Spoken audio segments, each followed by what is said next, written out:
মীন ৰাশিৰ জাতক জাতিকাসকল এই সপ্তাহটো আপোনাৰ জীৱনত হঠাৎ কিছুমান ডাঙৰ পৰিৱৰ্তন লৈ আহিব পাৰে।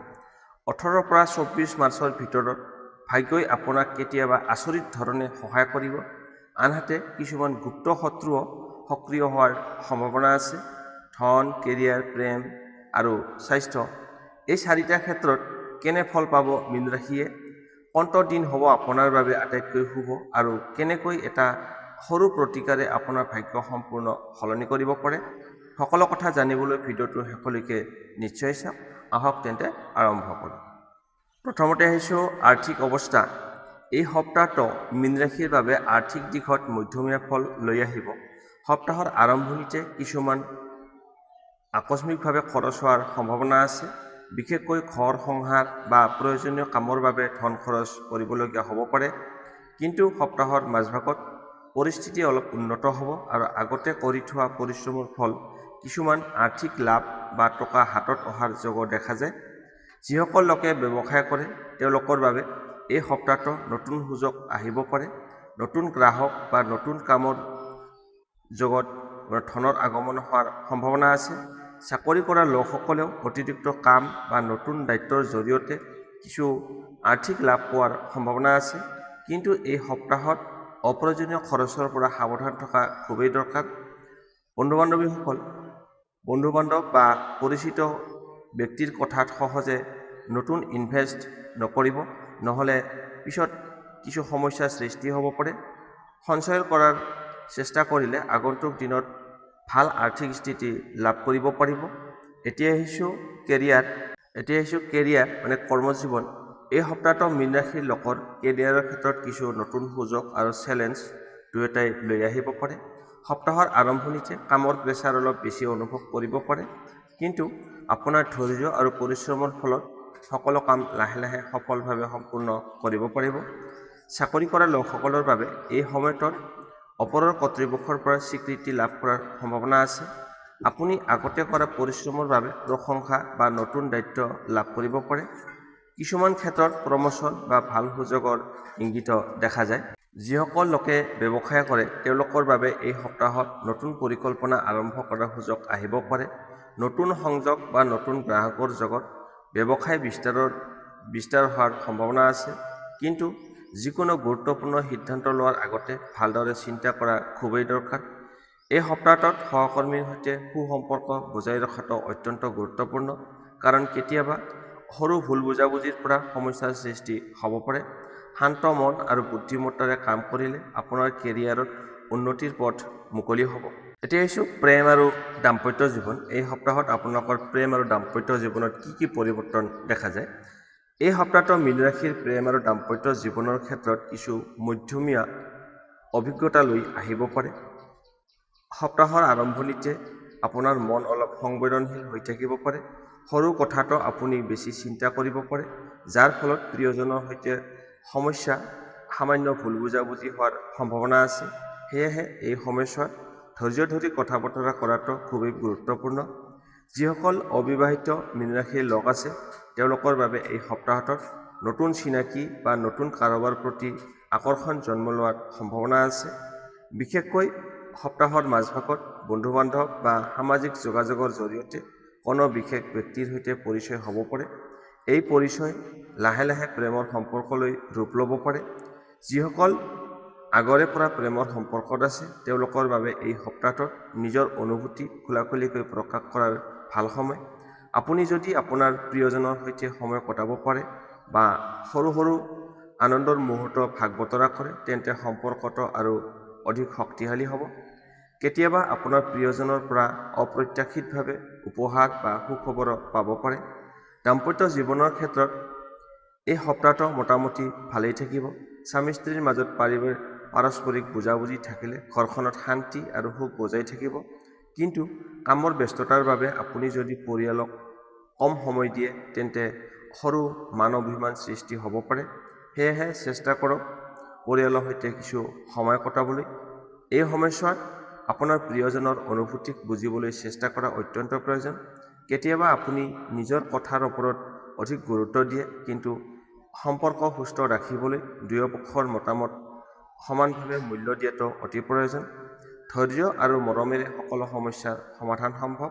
সপ্তাহৰ শেষৰ ফালে সম্পৰ্কত পুনৰ উষ্ণতা আৰু আনন্দৰ অনুভৱ কৰিব পাৰে। কিছুমান দম্পতী একেলগে কোনো বিশেষ পৰিকল্পনা কৰিব পাৰে, যেনে ভ্ৰমণ বা কোনো গুৰুত্বপূৰ্ণ সিদ্ধান্ত। এই সময়ছোৱাত একেলগে সময় কটালে সম্পৰ্ক আৰু গভীৰ হ'ব। সংক্ষেপে এই সপ্তাহটো মীন ৰাশিৰ প্ৰেম আৰু দাম্পত্য জীৱনত মৰম, বুজাবুজি আৰু ধৈৰ্য বজাই ৰাখিলে সুখ আৰু শান্তি লাভ কৰিব। সৰু সমস্যাবোৰকো ডাঙৰ কৰি নোলাব। তেন্তে আপোনাৰ সম্পৰ্কত সুখৰ নতুন অধ্যায় আৰম্ভ হ'ব পাৰে। এতিয়া আহিছোঁ আপোনাৰ স্বাস্থ্য। এই সপ্তাহটো মীন ৰাশিৰ স্বাস্থ্যৰ ক্ষেত্ৰত সাধাৰণতে মোটামুটি ভালেই থাকিব, কিন্তু কিছু সাৱধানতা লোৱা অত্যন্ত প্ৰয়োজন। সপ্তাহৰ আৰম্ভণিতে অলপ এলেহুৱা বা ভাগৰুৱা অনুভৱ কৰিব পাৰে। কামৰ প্ৰেছাৰ বেছি থাকিলে শৰীৰ আৰু মন দুয়োটাই ভাগৰুৱা অনুভৱ হ'ব পাৰে। বিশেষকৈ এই সময়ছোৱাত টোপনি ভালকৈ লোৱাটো খুবেই গুৰুত্বপূৰ্ণ। পৰ্যাপ্ত পৰিমাণে ৰেষ্ট নাপালে মূৰৰ বিষ, মানসিক চাপ বা দেহৰ দুৰ্বলতা অনুভৱ কৰিব পাৰে। সেয়েহে চেষ্টা কৰক প্ৰতিদিনে ঠিক সময়ত ঘুমাবলৈ আৰু শৰীৰক বিশ্ৰাম দিবলৈ। পেট বা পাচন ব্যৱস্থাৰ ক্ষেত্ৰতো অলপ সাৱধান হোৱা উচিত। বাহিৰৰ খাদ্যৰ অভ্যাস, অস্বাস্থ্যকৰ খাদ্য খোৱা বেছি নাখাব। গেছ, এচিডিটি, পাচনত সমস্যা হোৱাৰ সম্ভাৱনা আছে। সেয়েহে এই সপ্তাহটো হালধীয়া বা সহজে পাচন হোৱা খাদ্য খাবলৈ চেষ্টা কৰক আৰু যথেষ্ট পৰিমাণে পানী গ্ৰহণ কৰক। মানসিক স্বাস্থ্যৰ ক্ষেত্ৰতো মনোযোগ দিয়াটো প্ৰয়োজন। কেতিয়াবা আপুনি অযথা চিন্তা কৰি মনত উদ্বেগ সৃষ্টি কৰিব পাৰে। সেয়েহে ধ্যান, প্ৰাৰ্থনা বা কিছু সময় নিজৰ পচন্দৰ কামত খৰচ কৰিলে আপোনাৰ মন শান্ত থাকিব। যিসকল লোকে আগৰে পৰা কোনো পুৰণি স্বাস্থ্য সমস্যাত ভুগি আছে, তেওঁলোকে এই সপ্তাহটোত চিকিৎসকৰ পৰামৰ্শ অনুসৰণ কৰা উচিত। নিয়মীয়া ঔষধ আৰু সঠিক জীৱনধাৰা বজাই ৰাখিলে স্বাস্থ্য উন্নত থাকিব। আপুনি ৰাতিপুৱা খোজ কঢ়া, সৰু সুৰা ব্যায়াম কৰিলে আপোনাৰ শৰীৰৰ শক্তি বৃদ্ধি পাব আৰু মনোযোগ ভাল থাকিব। সপ্তাহৰ শেষৰ ফালে স্বাস্থ্য আগতকৈ ভাল অনুভৱ কৰিব পাৰে। সংক্ষেপে এই সপ্তাহটো স্বাস্থ্যৰ ক্ষেত্ৰত খাদ্যৰ অভ্যাস, পৰ্যাপ্ত পৰিমাণে ৰেষ্ট আৰু মানসিক শান্তি বজাই ৰাখিলে মীন ৰাশিৰ স্বাস্থ্য খুবেই ভাল থাকিব। এতিয়া আহিছোঁ শত্ৰুৰ ভাও, গুপ্ত শত্ৰু। এই সপ্তাহটোত মীন ৰাশিৰ বাবে গুপ্ত শত্ৰুৰ ক্ষেত্ৰত অলপ সাৱধান হোৱা প্ৰয়োজন। আপোনাৰ সফলতা আৰু উন্নতি দেখি কিছুমান মানুহে ভিতৰি হিংসা কৰিব পাৰে। এইসকল লোক হয়তো আপোনাৰ আগতে আপোনাক ভাল ব্যৱহাৰ দেখুৱাই কিন্তু পিছফালে আপোনাৰ বিৰুদ্ধে কথা ক'ব পাৰে। বিশেষকৈ কৰ্মক্ষেত্ৰত বা ব্যৱসায়ৰ ক্ষেত্ৰত কিছুমান সহকৰ্মী বা পৰিচিত ব্যক্তিৰ সৈতে সৰু ভুল বুজাবুজি হোৱাৰ সম্ভাৱনা আছে। সেয়েহে এই সপ্তাহটোত আপোনাৰ ব্যক্তিগত পৰিকল্পনা বা গোপন কথা সকলোকে নোকোৱাটোৱে ভাল। সকলোৰে ওপৰত অন্ধবিশ্বাস নকৰাটো বুদ্ধিমত্তাৰ কাম হ'ব। কেতিয়াবা সৰু সৰু কথাক লৈ তৰ্ক বিতৰ্ক হোৱাৰ সম্ভাৱনা থাকে, কিন্তু আপুনি যদি শান্ত মন আৰু বুদ্ধিমত্তাৰে পৰিস্থিতি চলাই নিয়ে, তেন্তে কোনো ডাঙৰ সমস্যা নহ'ব। আপোনাৰ ধৈৰ্য আৰু সৎ আচৰণি আপোনাক শত্ৰুৰ পৰা ৰক্ষা কৰিব। এই সময়ছোৱাত আইনগত বিষয় বা দস্তাবেজ সম্পৰ্কীয় কামত অলপ সচেতন হোৱা উচিত। যিকোনো কাগজত স্বাক্ষৰ কৰাৰ আগতে ভালদৰে পৰীক্ষা কৰক, তেন্তে সম্ভাৱ্য সমস্যাৰ পৰা আঁতৰি থাকিব পাৰিব। সামগ্ৰিকভাৱে ক'বলৈ গ'লে এই সপ্তাহটো গুপ্ত শত্ৰু থাকিলেও তেওঁলোক আপোনাৰ কোনো ডাঙৰ ক্ষতি কৰিব নোৱাৰিব। আপুনি যদি বুদ্ধিমত্তা, ধৈৰ্য আৰু সততাৰ সৈতে আগবাঢ়ে, তেন্তে শেষত সফলতা আপোনাৰেই হ'ব। এতিয়া আহিছোঁ শুভ তাৰিখ, ৰং আৰু প্ৰতিকাৰ। এই সপ্তাহটোত মীন ৰাশিৰ বাবে বিশেষকৈ 19 মাৰ্চ, 21 মাৰ্চ আৰু 23 মাৰ্চ তাৰিখ, এই তিনিটা যথেষ্ট শুভ হ'ব বুলি গণ্য কৰা হয়। এই দিনবোৰত নতুন কাম আৰম্ভ কৰা, গুৰুত্বপূৰ্ণ সিদ্ধান্ত লোৱা বা আৰ্থিক বিষয়ত পদক্ষেপ ল'লে ভাল ফল পোৱাৰ সম্ভাৱনা বেছি আছে। শুভ ৰং। এই সপ্তাহটোত মীন ৰাশিৰ বাবে হালধীয়া, আকাশী নীলা আৰু সেউজীয়া ৰং অত্যন্ত শুভ বুলি ধৰা হয়। এই ৰঙৰ কাপোৰ পিন্ধিলে বা নিজৰ আশে-পাশে এই ৰঙৰ বস্তু ব্যৱহাৰ কৰিলে ইতিবাচক শক্তি বৃদ্ধি পায়, লগতে আপোনাৰ মন শান্ত থাকিব। প্ৰতিকাৰ। এই সপ্তাহটোত ভাগ্য শক্তিশালী কৰিবলৈ কিছুমান সৰু প্ৰতিকাৰ কৰিলে ভাল ফল পাব পাৰে। প্ৰথম প্ৰতিকাৰ, বৃহস্পতিবাৰে ভগৱান বিষ্ণু বা গুৰুক স্মৰণ কৰি প্ৰাৰ্থনা কৰক। 2 নম্বৰ, হালধীয়া বস্তু যেনে বুটৰ দালি, কল এইবিলাক দুখীয়া ব্যক্তিক দান কৰক।